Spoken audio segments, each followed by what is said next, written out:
3. Testing 1, 2, 3. Competitive Smash is dead.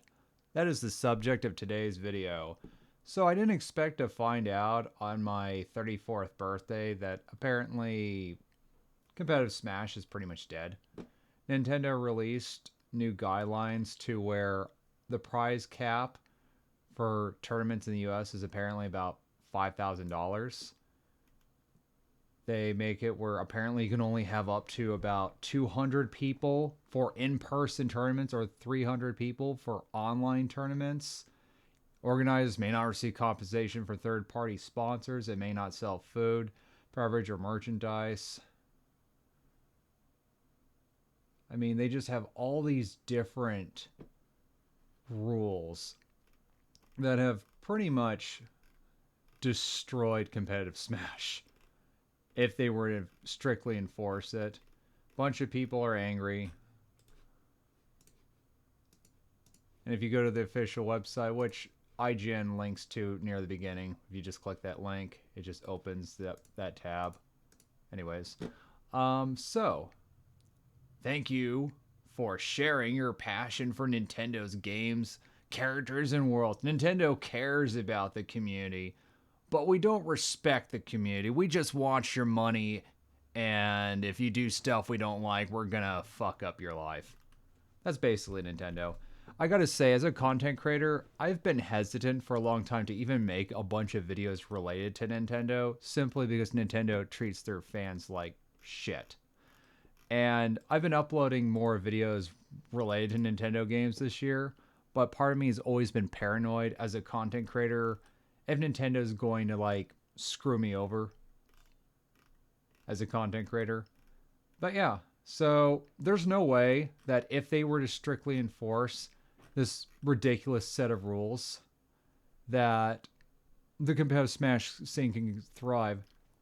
I think part of it is that for a lot of people in my age range, they kind of want people like me to like not even bother with competitive Smash anymore. Because basically when you get older, you need more money. You just have to have more money as you get older.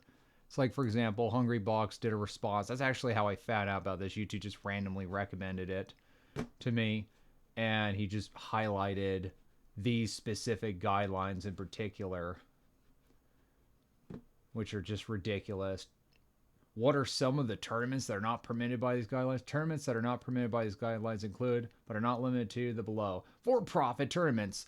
These are not permitted under these guidelines, even if they only charge entry fees and admission fees below the amount specified in these guidelines. By the way, running tournaments in general, just from listening to other people who have run tournaments, a lot of times they make hardly any money, if at all. A lot of times it's largely just a passion project. And Nintendo's like, yeah, no, you can't even like charge entry fees and admission fees or things like that. Online tournaments that collect admission fees from spectators.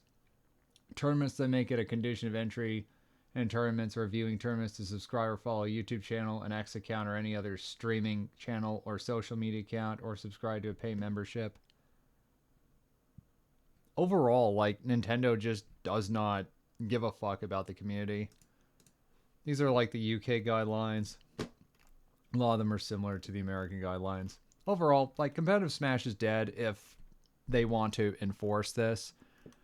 It really sucks because I have a lot of positive memories entering competitive Smash tournaments, especially when I was the most serious about it in both 2015 and 2016. But, you know, I just kind of accept that's just an era of my life that's basically over. There's no incentive for me to like get great at Smash. There's so many things I could get great at, but it takes forever to get great at anything. And competitive Smash just isn't worth it. I feel so sorry for people who have dedicated much of their lives to playing Smash seriously, because basically they can't do what they want much of the time because Nintendo is so over controlling of their intellectual property. Now, I do understand, if I were to play devil's advocate for a moment, why they might want to regulate these tournaments more. There have been some security concerns in the past.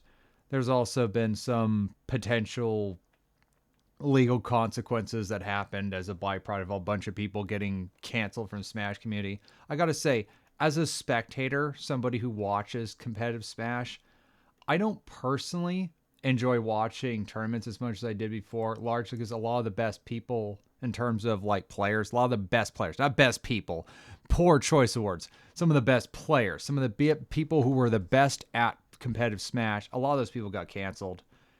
And a lot of them got canceled for reasons that were 100% understandable. I mean, let's be real, like there were a lot of creepy people in the scene who got far in competitive Smash, but used their position as a top player to do stuff that was a bit shady.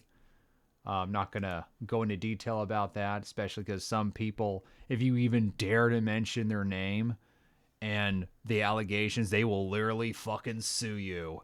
And I don't feel like getting sued for just merely talking about some bad shit that happened in 2020. Another thing, too, is that I hate how I haven't made a video related to Smash in years, many years. And it pisses me off that the opportunity that makes the most sense to me is just to basically mention that competitive Smash is dead. And that's largely because of the fact that the Smash scene in general, it used to be more about competing. Now it's more about bitching and complaining on the internet because Nintendo just won't let people fucking do what they want. And so now that's the competitive Smash scene. There's just a bunch of reactionary content up. Hungrybox's response to new guidelines, and he talks about how he's going to keep doing things unless Nintendo wants to, like, you know, send him a lawsuit or something. Overall, Nintendo just doesn't respect the competitive scene. A bunch of people are pissed. And it's like, if all I had in life was Smash, like if competitive Smash was like the biggest thing in my life, you know, I probably would care a lot more. But there's just so many things I can do in my life other than battle a company that doesn't give a fuck about me. Like, Nintendo is a gigantic corporation that does not give a fuck about me. They do not care about you. All they care about is your fucking money and my money. And if they piss off some of their existing customers to where they stop buying some of their stuff, they can just focus on new customers because their target demographic is children. Like, they're going to get new customers like every decade, no matter what, because that's their target demographic. I mean, a lot of little kids today love playing Nintendo games just as much as I did in 1997. That's just how it is. And that's life. Like, the company's target demographic is children. And if they make it where it's difficult for grown-ass adults to, like, make a living playing competitive Smash, they probably want that. They probably want a lot of these adults to stop competing. I mean, it certainly disincentivizes me to actually take competitive Smash seriously in any capacity if Nintendo doesn't give a fuck about people in my age demographic outside of my money. I mean, that's just how it is. Nintendo doesn't give a fuck about you or me. And competitive Smash is dead.